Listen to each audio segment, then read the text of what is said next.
4 নৱেম্বৰৰ পৰা মাজুলীত অনুষ্ঠিত হ'ব ৰাস শ্ৰী শ্ৰীকৃষ্ণ ৰাসলীলা আৰু তাৰ বাবে বৰ্তমান সময়ত আখৰা পূৰ্ণ পৰ্যায়ত চলি আছে। এই দুপৰ নিশালৈকে বৰ্তমান সময়ত আখৰাত ব্যস্ত হৈ পৰিছে শিল্পীসকল। মই ফোনে ফোনে দেখুৱাইছোঁ সন্মিলিত শিল্পী সমাজৰ এয়া পৰিৱেশ। সন্মিলিত শিল্পী সমাজৰ সকলো শিল্পীয়ে বৰ্তমান সময়ত আখৰাত ব্যস্ত হৈ পৰিছে আৰু তাৰ সমান্তৰালভাৱে মাজুলীৰ 60খনতকৈ অধিক ৰংগমঞ্চ তথা সত্ৰানুষ্ঠানে এইবাৰ ৰাস অনুষ্ঠিত কৰিব আৰু এইবাৰ ৰাস প্ৰাণৰ শিল্পী জুবিন গাৰ্গৰ নামত উৎসৰ্গিত হ'ব আৰু তাৰ বাবে বৰ্তমান সময়ত যাতে ৰাসখন সুন্দৰকৈ অনুষ্ঠিত কৰিব পাৰি তাৰ বাবে সকলোৱে বৰ্তমান সময়ত প্ৰচেষ্টা অব্যাহত ৰাখিছে, প্ৰচেষ্টা চলাইছে। মই প্ৰথমতে ৰাসৰ পৰিৱেশ দেখুৱাইছোঁ আৰু ইয়াৰ লগতে বিভিন্নগৰাকী ব্যক্তি আছে, আমি মন্তব্য ল'বলৈ চেষ্টা কৰিম। কেনেদৰে উদযাপন কৰিব, কি কি কাৰ্যসূচী থাকিব এই বিষয়ে জানিবলৈ চেষ্টা কৰিম আৰু পৰিৱেশ দেখুৱাইছোঁ। এয়া সন্মিলিত শিল্পী সমাজৰ দৃশ্য। সন্মিলিত শিল্পী সমাজৰ শিল্পীসকলে দিনে নিশাই কষ্ট কৰিছে যাতে সুন্দৰভাৱে ৰাসখন অনুষ্ঠিত কৰিব পাৰে আৰু যিহেতু জুবিন গাৰ্গৰ নামত এইবাৰ ৰাস উৎসৰ্গ কৰা হ'ব, গতিকে এইবাৰ যাতে অধিক সুন্দৰ হয় ৰাস তাৰ বাবে সকলোৱে প্ৰচেষ্টা অব্যাহত ৰাখিছে। নিশ্চয়। প্ৰথমে আপোনালোকৰ মাধ্যমেদি বা সকলোকে হাৰ্দিক শুভেচ্ছা জ্ঞাপন কৰিছোঁ। আমি সকলোৱে খুব দুখৰ সময় পাৰ কৰি আছোঁ, দুখত আছোঁ সকলোৱে। জাতিটোৰ এক অমূল্য সম্পদ আমি হেৰুৱাইছোঁ। প্ৰথমে আপোনালোকৰ মাধ্যমেদি মই প্ৰাণৰ শিল্পী জুবিন গাৰ্গদেৱৰ মৃত্যুৰ ন্যায় বিচাৰিছোঁ আৰু আমি উত্তৰ পূৰ্বাঞ্চলৰ সৰ্ববৃহৎ আধ্যাত্মিক মহোৎসৱ ৰাস মহোৎসৱ আমি সকলোৱে জানো। মাজুলীত অহা 4, 5, 6 2025 নৱেম্বৰ 3টা দিন কৃষ্ণ বন্দনেৰে মুখৰিত হৈ পৰিব মাজুলী। আমি এবাৰ আটাইকেইদিনৰ কাৰ্যসূচী মাজুলীত আমাৰ প্ৰাণৰ শিল্পীগৰাকীক সৰলত আমি উৎসৰ্গা কৰিছোঁ।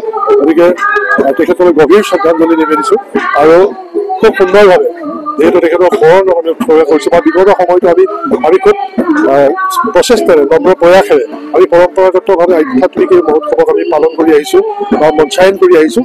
আমি এই বৰ্ষৰো আমি চেষ্টা কৰিছোঁ। লক্ষী পূজাৰ দিনা নাট মেলাৰ পৰাই আমাৰ আখৰা আৰম্ভ হৈছে। আপোনালোকে দেখিছে আমাৰ মহাআখৰটো আখৰা হৈ আছে। আমাৰ শিল্পীসকলে যথেষ্ট কষ্টৰে যথেষ্ট প্ৰচেষ্টাৰে কৰিছে। আমাৰ অস্থায়ী প্ৰেক্ষাগৃহ, অস্থায়ী মঞ্চ আমি এই বছৰ 20টা বছৰ ভৰি দিছোঁ সন্মিলিত শিল্পী সমাজ মাজুলীয়ে। আমি এই 20তম বৰ্ষত আমি 3 দিনীয়া যি বিস্তৃত কাৰ্যসূচী সুন্দৰভাৱে ৰূপায়ণ কৰিবলৈ প্ৰয়াস কৰিছোঁ। আপোনালোকৰ মাধ্যমেদি আমি সমগ্ৰ অসমবাসীক আমন্ত্ৰণ জনাইছোঁ মাজুলীলৈ আহক। এই 3টা দিন দ্বিতীয় বৃন্দাবনত পৰিণত হতে হয় মাজুলী। আহক আমি সকলোৱে একাত্ম হৈ কৃষ্ণ বন্দনেৰে মুখৰিত হৈ কৃষ্ণ লীলা উপভোগ কৰোঁ। ধন্যবাদ জনাইছোঁ আৰু আমি আখৰাৰ মাজলৈ লৈ গৈছোঁ।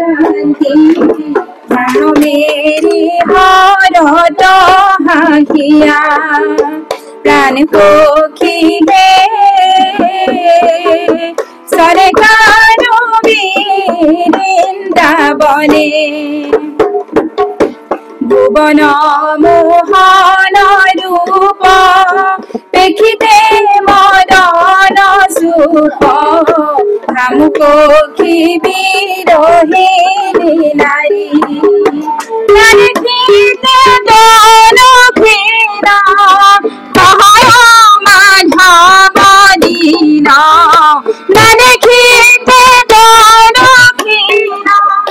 এক সুন্দৰ পৰিৱেশ আৰু বিভিন্ন স্থানৰ শিল্পী আছে। আমি সেইসকলৰ লগত কথা পাতিবলৈ যত্ন কৰিম।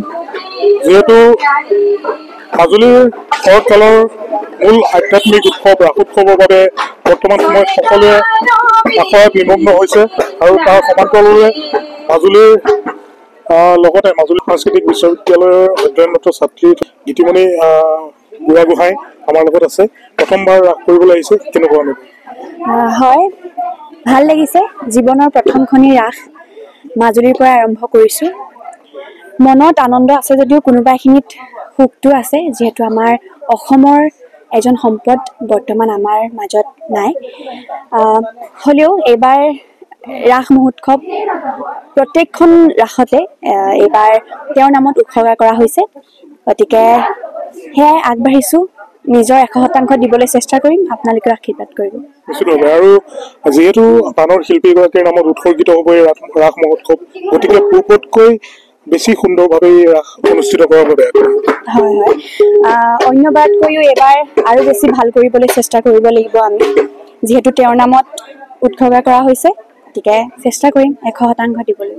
ধন্যবাদ জনাইছোঁ। আৰু বৰ্তমান সময়ত মাজুলীৰ 60খনতকৈ অধিক ৰাস মঞ্চ তথা সত্ৰানুষ্ঠানত একেই পৰিৱেশ সকলোৱে মাজুলীৰ শৰৎকালৰ মূল আধ্যাত্মিক উৎসৱ ৰাসোৎসৱৰ বাবে বৰ্তমান সময়ত সাজু হৈছে সকলোৱে আখৰাত নিমগ্ন হৈছে আৰু অহা 4 নৱেম্বৰ তাৰিখৰ পৰা 3 দিনীয়াকৈ কিছু কিছু স্থানত 4 দিনীয়াকৈ মাজুলীত অনুষ্ঠিত হ'ব শ্ৰী শ্ৰীকৃষ্ণৰ ৰাসলীলা আপুনি বিচৰা বাতৰি পাব কেৱল নিউজ 18 এপত নিউজ 18 এপ ডাউনলোড কৰিবলৈ স্ক্যান কৰক এই QR কোড গুগল প্লে ষ্টৰতো পাব এই নিউজ 18 এপ